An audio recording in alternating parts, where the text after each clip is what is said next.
getting a lot done today. I ended up, that's one of the joists, that's the far joist. This is the other far joist.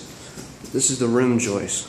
I assembled this on the ground somewhat. I don't think I ran screws to that, but I pre-drilled it using 1.5 Simpson, I think these are.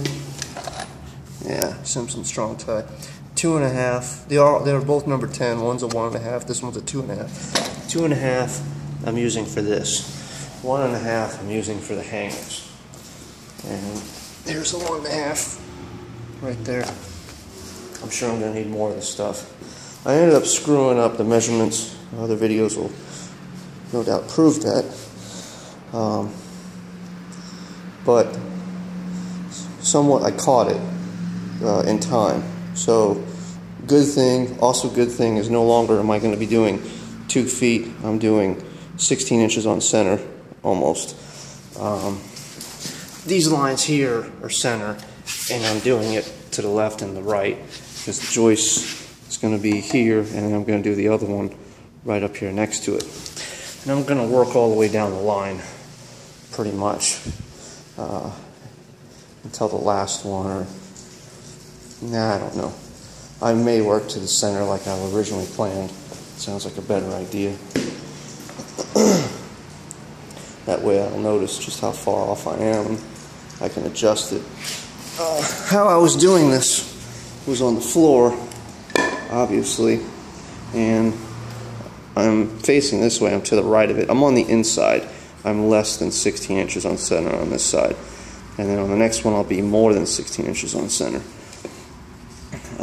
So what I did was scribe the mark. I don't know where my T-square is at. It really ticks me off because I haven't used that thing since 9/11. The real 9/11, 2001. September 28th was the last day, which was my parents' wedding anniversary. So I end up putting it there and then scribing a line there. And then just eyeballing it, marking a line in the middle, and then taking a piece of wood and putting it up to the line, and then taking a pencil and scribing the line up, and then eyeballing it again and finding a couple of spots that look good, that are about thirds.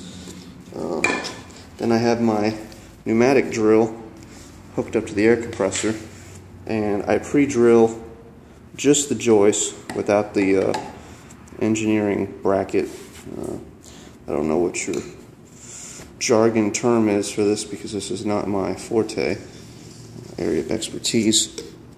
And then I get the 2.5 inch number 10, I think it's 10 gauge, I don't know what the hell, and screw it through. And I was putting it up there because most of these are pretty much flush. And I think I'll end up putting plywood, or I don't know, I'll keep them flush somehow. So zipped all those in, and now I'm getting ready to lift this thing up. I don't imagine it's going to be all that heavy. It's only an 8-foot section. These are by far heavier, especially because they're weighed down with chemicals and water or whatever the heck they used in these. So I'm going to lay this up here and attach it. I think I might put another joist up, another 8-foot one up before I do that. That way I can fold it up and kind of hold it in.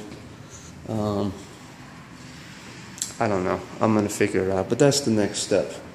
And I'm going to gradually work down, and I think I may temporarily grab one of those 2x4s and just tack it in so this doesn't move, so I can push this up against the wall.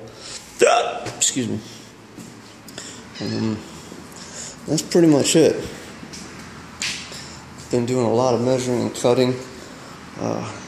It looks pretty right now, but not enough supports on this thing, but I don't anticipate this thing shifting. So If it does, you'll be the second to know.